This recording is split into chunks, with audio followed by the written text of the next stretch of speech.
બોટાદ અને Botad marketing yard આજે યુદ્ધના મેદાનમાં ફેરવાઈ ગયું હોય તેવું લાગી રહ્યું છે. ખેડૂતો જે છે એ ખૂબ આક્રમકતા સાથે પોતાની જે માંગણીઓ છે તેને લઈને ત્યાં અડગ થઈને બેઠા છે અને એ જો માંગણીઓ સંતોષવામાં નહીં આવે તો આગામી સમયમાં ઉગ્ર આંદોલન કરવાની પણ ખેડૂતો તૈયારી બતાવી રહ્યા છે. અને સાથે સાથે આમ આદમી પાર્ટી પણ એમના જે કિસાન આગેવાન છે રાજુ કરપડાની અટકાયત બાદ ખૂબ રોષે ભરાયા છે.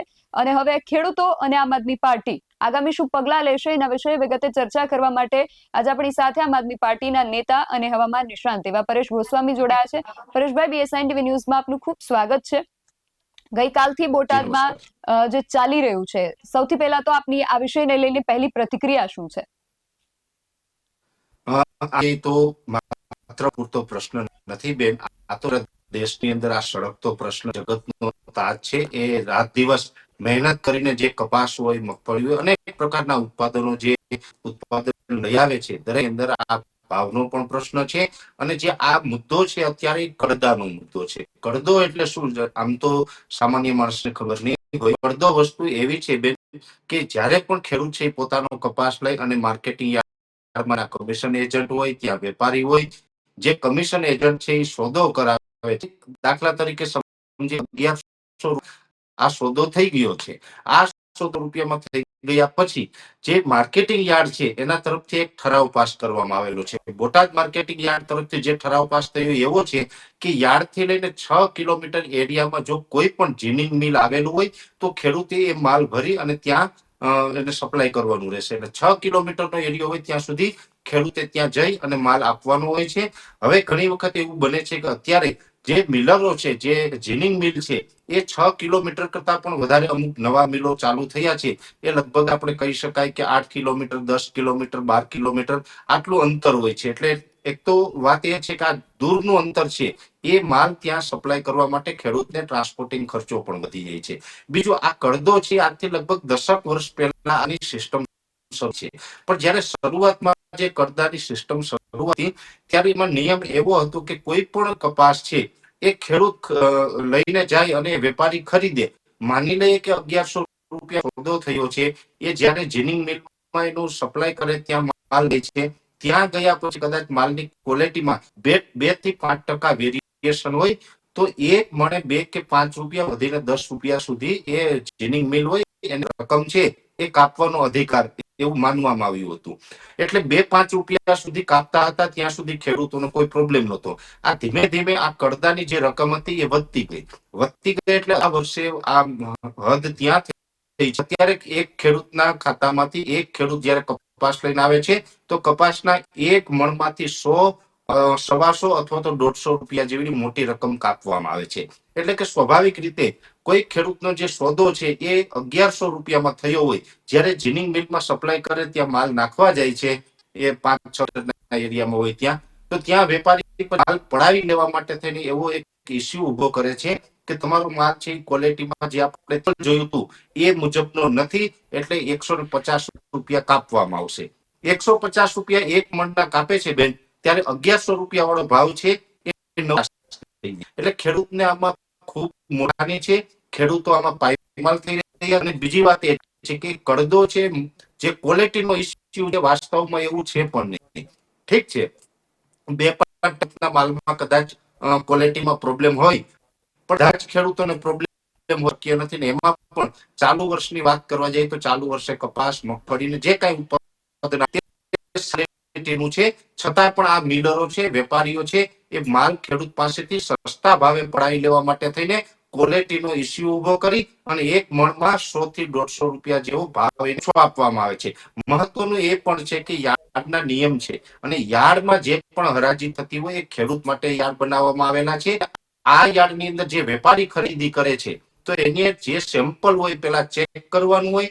સેમ્પલ ચેક કર્યા પછી નક્કી કરે કે ભાઈ મને આ 1100 ખરીદવો છે, 1000 ખરીદવો છે કે ₹1200 ખરીદવો છે. સોદો થઈ ગયા પછી ક્યાંય દુનિયાના કોઈ પણ છેડે એ ભાવમાં ઘટાડો થતો નથી. માત્ર એક ખેડૂતનો જ માલ એવો છે કે ત્યાં સોદો થઈ ગયા બાદ એ માલની કિંમતમાં વેપારી દ્વારા ઘટાડો કરવામાં આવે છે. એટલે આ ખૂબ દુઃખદ બાબત છે. બીજા નંબરની અંદર આજે જે ગઈકાલે ઘટના બની છે બેન, આમ તો રાત્રે લગભગ 3 વાગ્યાની આસપાસ રાજુભાઈ કરપડા, જે આમ આદમી પાર્ટીના કિસાન નેતા છે, એને રાત્રે ત્યાં શાંતિપૂર્ણ એક ધરણા આપી રહ્યા હતા. હજારોની સંખ્યામાં ખેડૂતો એના સમર્થનમાં છે અને ખેડૂતો એટલા માટે જ સમર્થનમાં છે કેમ કે આ વાત છે એ ખેડૂતોના એક પ્રાણ પ્રશ્ન છે અને આ પ્રશ્નનું સોલ્યુશન આવે એટલા માટે માત્ર રાજુભાઈ નહીં કે આમાં કોઈ રાજકીય પાર્ટી છે એ આંદોલનમાં નથી. આમાં તો સ્વયં ગુજરાતના ખેડૂતો આંદોલન ઉપર છે. ખેડૂતો ધરણા ઉપર હતા અને ત્યાંથી રાત્રે રાજુભાઈ કરપડાની ધરપકડ પણ કરવામાં આવી અને જ્યારે ગાડી જે પોલીસની ગાડી નીકળવાની હતી તો ગાડી આગળ જે ધરપકડ ન થાય એટલા માટે જે ખેડૂતો ઉભા હતા એના ઉપર લાકડી પણ ઉપાડવામાં આવી છે. ખેડૂતોને લાકડીઓ પણ મારવામાં આવી છે. એટલે આ ખૂબ દુઃખદ ઘટના છે. આ જગતનો તાત કે જે અનાજ, કઠોળ, શાકભાજી વગેરે ઇત્યાદિ જે પાક પકાવી અને દેશ અને દુનિયાને પૂરું પાડે છે એવા જગતના તાત ઉપર આજે લાઠીચાર્જ થયો છે. એટલે આ ખૂબ દુઃખદ ઘટના છે.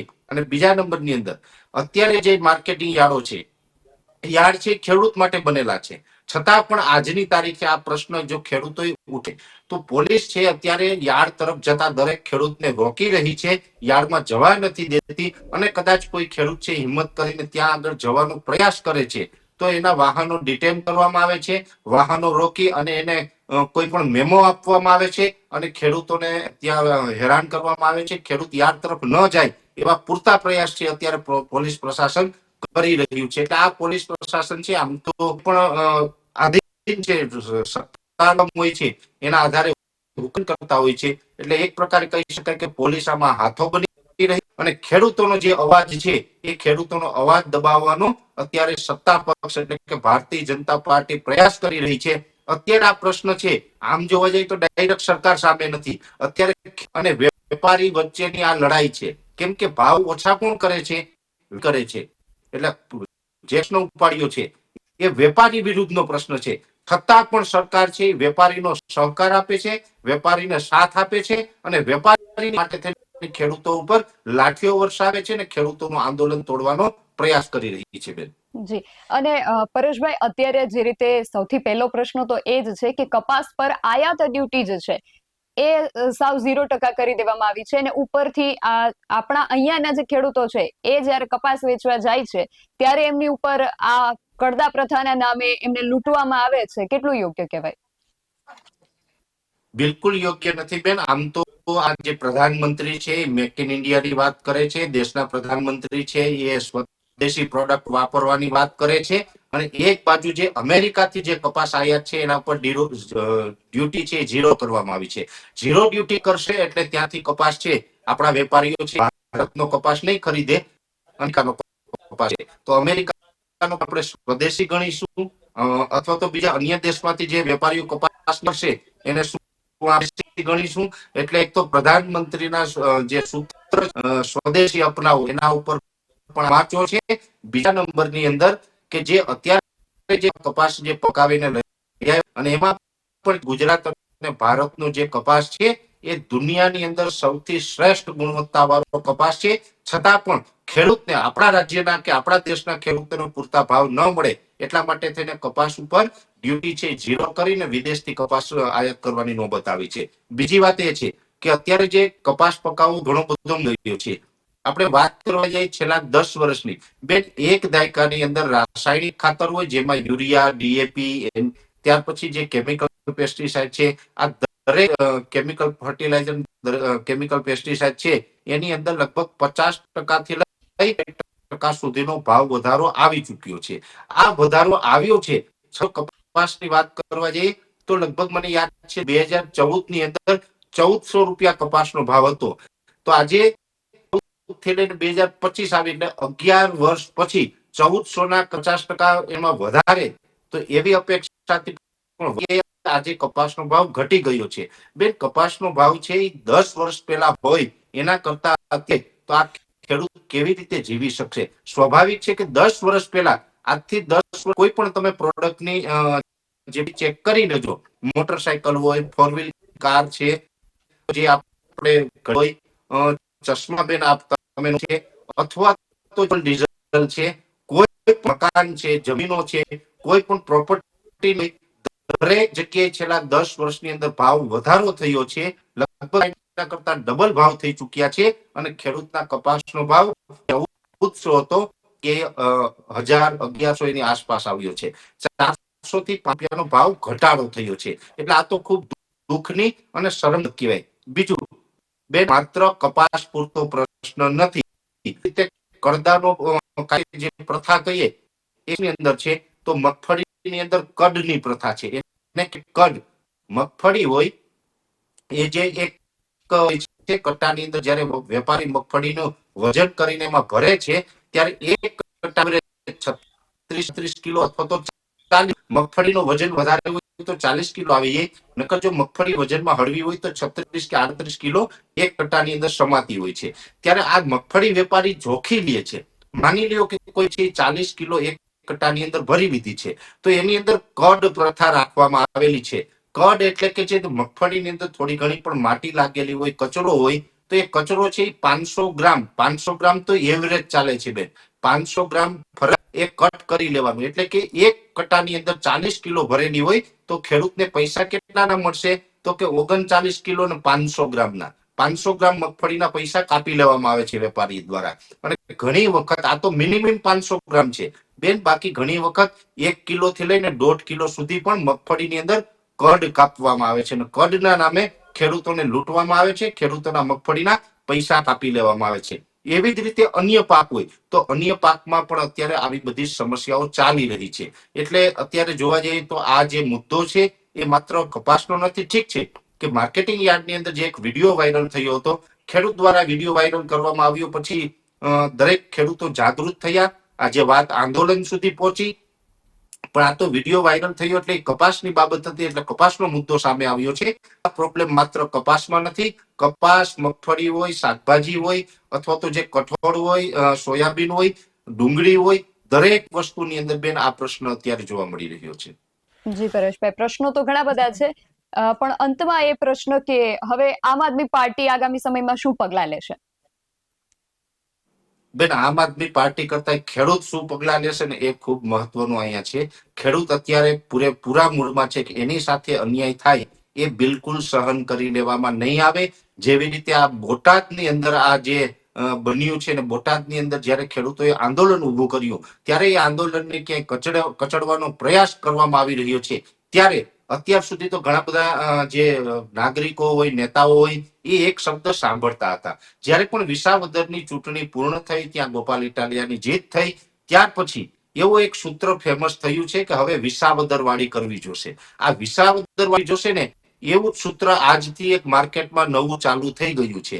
હવે જે બોટાદની અંદર જે ખેડૂતોએ આંદોલન કર્યું, ખેડૂતોએ જે પ્રકારે અવાજ ઉઠાવ્યો છે, હવે દરેક ખેડૂત પોતપોતાના જિલ્લામાં કહી રહ્યા છે. આજથી વોટ્સએપમાં મેસેજ ફરતા ચાલુ થયા છે કે હવે આપણે ભાવ ન મળે અથવા તો વેપારી દ્વારા અન્યાય કરવામાં આવે તો આપણે બોટાદવારી કરીશું. એટલે હવે ગુજરાતના દરેક જિલ્લા, દરેક તાલુકાની અંદર બોટાદવારી થશે. અને જે બોટાદવારી થશે એમાં અમે તમામ આગેવાનો છે એ ખેડૂતોની સાથે છે.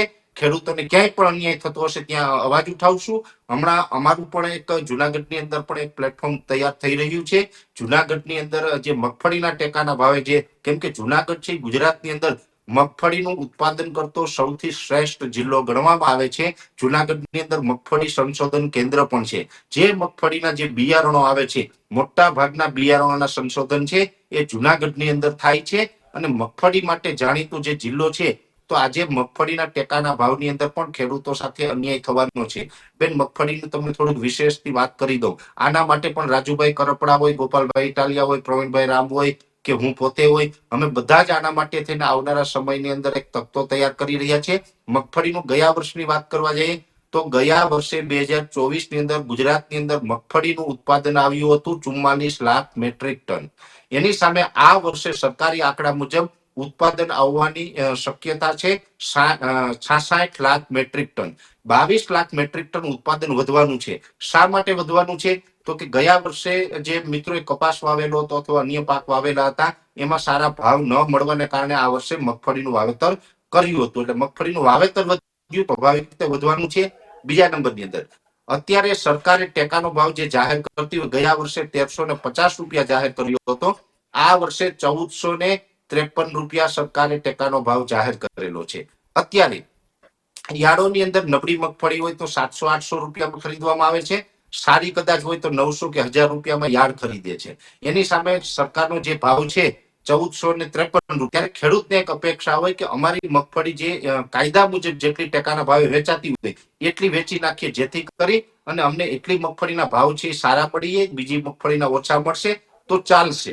આવું સમજીને ખેડૂતોએ રજીસ્ટ્રેશન કરાવ્યું. હવે ગયા વર્ષે ખેડૂતની મગફળી જે સરકારે ખરીદી એ કેટલી ખરીદી તો કે 12,66,000 ટન. 12,66,000 ટન મગફળી ખરીદી હતી. આ વર્ષે સરકારે વધારી અને કેટલી કરી તો કે 15,21,000 ટન. આ વર્ષે 15,21,000 ટન ખરીદવાની છે. હવે અહીંયા મામલો એવો છે, ગયા વર્ષે પ્રતિ ખેડૂત 200 મણ મગફળીની ખરીદી સરકારે કરી હતી. આ વર્ષે હવે શું થવાનું છે? ગયા વર્ષે જે મગફળી રજીસ્ટ્રેશન જે કરાવ્યું હતું ખેડૂતોએ, એ 3 લાખ ખેડૂતોએ મગફળી વેચવા માટે રજીસ્ટ્રેશન કરાવ્યું હતું કે અમારે ટેકાના ભાવે મગફળી વેચવી છે. મગફળી વાવેતર કરતા ખેડૂતોની સંખ્યામાં વધારો થયો, એટલે ખેડૂતોએ રજીસ્ટ્રેશન કેટલું કરાવ્યું તો કે 9,21,000 ખેડૂત. બેન, 3 લાખ ખેડૂત રજીસ્ટ્રેશન હતું, એ આજે 9,21,000 થયા છે. 3 સંખ્યામાં વધારો થયો છે. તો ગયા વર્ષે જે મગફળી ખરીદવાની ક્ષમતા હતી 12.5 લાખ ટન, તો એની જગ્યાએ આ વર્ષે હું માનું ત્યાં સુધી 36 કે 38 લાખ ટન ખરીદે તો જ ખેડૂત સાથે ન્યાય થાય. પણ સરકારે એવું નથી કર્યું. સરકારે 15,21,000 ટન ખરીદવાનું નક્કી કર્યું. એટલે મગફળીની અંદર પણ લગભગ મને એવું લાગી રહ્યું છે કે આજે વધારે સંખ્યામાં રજીસ્ટ્રેશન થયા છે, એટલે દરેક ખેડૂતની 200 મણ, જે ગયા વર્ષે 200 મણ ખરીદી હતી, એ સરકાર નહીં ખરીદી શકે. આ વર્ષે લગભગ 80 થી લઈ અને 85 મણ ખરીદશે. એટલે ગયા વર્ષે ખરીદી કરી હતી એના કરતા 50% કરતા પણ ઓછી મગફળી ખેડૂતની ખરીદાય, આવી પૂરતાઓ છે. એટલે આના માટે પણ હવે બોટાદ વાળી દરેક જિલ્લાની અંદર થવાની છે. જી પરેશભાઈ, આપ અમારી સાથે જોડાયા તે બદલ આપનો ખૂબ આભાર. તો આમ આદમી પાર્ટી જે છે એ બોટાદ નું જે માર્કેટિંગ યાર્ડમાં જે કરતા પ્રથા ચાલી રહી છે તેને લઈને વિરોધ કરી રહી છે. અને જે રીતે પરેશભાઈએ વાત કરી કે ગુજરાત આખામાં જે રીતે વિસાવદર વાળી થવાની વાત થઈ રહી છે, એ બાદ હવે ખેડૂતો જે છે એ બોટાદમાં જે ગઈકાલથી લઈને આજ સુધી જે ઘટનાઓ બની રહી છે એ બાદ હવે બોટાદ વાળી કરવાના મૂડમાં ગુજરાતભરના ખેડૂતો આવી ગયા છે. હવે જોવું એ રહ્યું કે આગામી સમયમાં ખેડૂતો આ વિષયને લઈને શું આકરા પગલાઓ ભરે છે. આ વિષયને લઈને તમારું શું માનવું છે અમને કમેન્ટ કરીને ચોક્કસથી જણાવજો. બોટાદ માર્કેટિંગ યાર્ડમાં ગઈકાલથી જે ચાલી રહ્યું છે તેને લઈને જે પણ સતત અપડેટ સામે આવી રહી છે અમે આપને સુધી પહોંચાડતા રહીશું. આવી જ વધુ ચર્ચાઓ અને વધુ અહેવાલો સાથે મળતા રહીશું. ત્યાં સુધી તમે જોતા રહો BS9 TV ન્યૂઝ. નમસ્કાર.